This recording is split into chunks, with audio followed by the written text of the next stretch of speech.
Nous avons ici un petit coquin, oui oui, il dormait paisiblement dans son couffin. Il a vu que j'avais dégainé la caméra, boum, il a ouvert les yeux. Allez, moi aussi je vais être sur la vidéo. Je vous raconte aujourd'hui une anecdote sur la maison de naissance. Alors, j'ai volontairement jamais évoqué l'idée d'accoucher en maison de naissance sur mes réseaux parce que j'avais peur d'être dissuadée. Et je me rappelle avoir galéré à trouver des témoignages, des retours d'expérience sur l'accouchement physiologique. Et je suis très contente maintenant d'être passée par là parce que je vais pouvoir aider celles qui envisagent. J'avais vu quand même beaucoup de témoignages, mais sans péridurale, mais c'était dans le milieu hospitalier, pas en maison de naissance. Et moi, ce que je cherchais, c'était vraiment des retours sur les maisons de naissance. Le principe même, ça va être d'accoucher de manière intuitive, naturelle, physiologique. Et donc, la première chose qui diffère avec le milieu hospitalier, c'est que la sage-femme, elle était pleinement dédiée. Cette personne, elle me demandait si on avait le droit d'accoucher debout. Si pour toi, c'est intuitif de rester debout pour accueillir ton bébé, elles vont t'accompagner dans ce sens. Si tu veux accoucher dans l'eau, il y a une grande baignoire, elles te laisseront faire. D'ailleurs, gros point positif qui n'est pas possible dans le cadre médicalisé, le monito pour écouter le cœur du bébé, il est imperméable. Donc tu peux aller dans l'eau, même pendant les contractions, et tout en écoutant ton bébé. Un autre point positif sur la maison de naissance, c'est que pour ne pas te sentir dans le cadre hospitalier, tu as la possibilité de décorer la suite selon tes envies. Donc je me suis ramenée avec mes draps, mon petit outfit, mes lumières tamisées, ma décoration, pour me sentir vraiment comme à la maison. Le bébé s'est réveillé et plutôt que de le remettre dans son couffin, je l'ai mis dans le transat que j'ai pris avec. C'était un lot. Si ça vous intéresse, d'ailleurs, je vous en reparlerai parce qu'il est vraiment magnifique. À chaque fois, vous me complimentez dessus. Une autre raison qui m'a convaincue dans ma démarche, c'est le retour anticipé à la maison. 4 heures après avoir accouché, si tout se passe bien, tu rentres chez toi avec ton bébé. Mais pour autant, tu n'es pas laissé à l'abandon parce que pendant une semaine post-accouchement, les sages-femmes, elles vont se relayer pour venir à la maison et s'assurer que tout se passe bien pour toi, ta nouvelle vie de maman. Tout ce qu'on t'apprend à la maternité, tu vas l'apprendre directement chez toi avec les sages-femmes. C'est beaucoup plus doux, plus bienveillant puisque tu es dans ton cocon avec tes repères. Ça a été plus facile personnellement.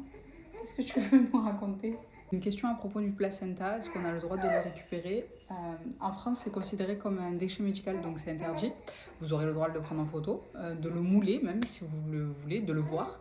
Mais par contre, vous pourrez pas repartir avec. Pour la préparation, et si je peux me permettre un conseil, que vous accouchiez en maison de naissance ou en milieu hospitalier, faites-les. Dans mon cas, ça a été un total game changer d'avoir fait les cours de préparation à l'accouchement. Je préfère le préciser, là je vais vous emmener dans ma tête, avec ma personnalité, ma gamberge. Ça ne veut pas dire que si vous ne le faites pas, vous êtes moins bien que moi, que je suis mieux que vous, patin couffin. Je vous explique juste comment j'ai fait pour vivre au mieux ma grossesse. À partir de l'instant où j'ai appris que j'étais enceinte, dans ma tête, j'étais conditionnée à accoucher de manière naturelle parce que j'ai comparé ça un peu à un marathon. Pour courir un marathon, tu as besoin d'avoir 2 jambes. À partir de l'instant où tu as 2 jambes, bravo, tu peux courir un marathon, mais ça ne veut pas dire que tu vas aller courir un marathon demain sans aucune préparation.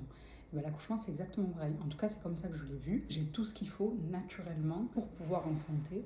J'ai juste à me préparer. Les cours de préparation à l'accouchement, ça m'a aidé à mieux apprivoiser et surtout à être trop excitée. Encore une fois, pour vous parler de ma personnalité, ma façon de penser et de fonctionner, quand je ne connais pas une situation, j'ai besoin un maximum de tout contrôler. Et le meilleur moyen de tout contrôler, même si tu ne peux pas tout contrôler, c'est de t'instruire et de te renseigner.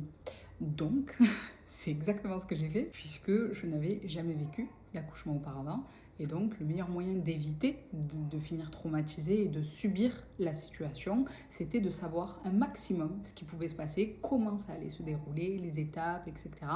Donc, ça a commencé par les cours sur l'accouchement, j'en ai fait 6 ou 7. Et ensuite, de mon côté, j'ai pris une formation en ligne pour comprendre un maximum comment ça se passait, un accouchement physiologique, du tout début à la fin, même après que tu as accouché, comment ça se passe, etc. Moi, personnellement, ça m'a beaucoup aidé. C'est une fille qui s'appelle Karine sur Instagram, qui est très connue, c'est une sage-femme de renom au Canada. Et elle a une façon d'amener l'accouchement avec des mots justes. Elle n'enjolive pas et elle ne dramatise pas. Les mots qu'elle utilisait, je les ai trouvés tellement justes. Ils ont résonné en moi tout le long de la préparation, tout le long du travail et tout le long de l'accouchement. Pour vous donner un exemple concret, ressentir le cercle de feu. Bon, j'ai entendu parler, je vais comparer ça à du gainage. Le gainage, la première fois de ta vie que tu le fais, c'est une tannée, mais 15 jours après, 30 secondes, c'est plus autant compliqué à faire.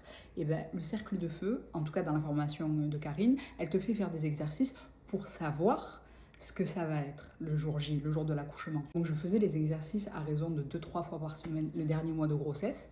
ben forcément, le jour J, c'était pas super intense comme les gens ont dit, parce que je savais à quoi m'en tenir, et c'était même moins douloureux que la toute première fois où j'avais fait les exercices pour ressentir le cercle de feu. Pour ce qui est du tarif, la casa où j'ai accouché, ça coûte 500 € d'accoucher là-bas, mais en fonction de ta mutuelle, tu es plus ou moins remboursé intégralement. Si, à la dernière minute, tu dois passer du côté hospitalier, ils encaissent qu'une seule partie. Alors après, comme ils prennent zéro risque, jusqu'à la dernière minute, tu peux ne pas finalement accoucher en casa. Dans le doute, j'avais fait un devis et ma préadmission à la clinique Bouchard. Et au niveau du tarif, on était 6 fois plus cher. Donc en soi, la casa, ça allait, entre guillemets.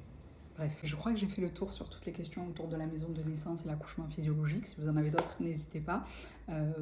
J'ai kiffé ma grossesse, la vérité. J'ai eu une très belle délivrance, mais je pense que c'est parce que je me suis vraiment bien préparée, mais parce que ça convenait avec ma personnalité. Je le reprécise. J'ai besoin de tout contrôler, de tout savoir, de tout maîtriser. Je n'aime pas aller comme ça, dans l'inconnu, je déteste. Donc c'est pour ça que je l'ai aussi bien vécu. Mais peut-être que ça ne conviendra pas à tout le monde. Voilà, voilà.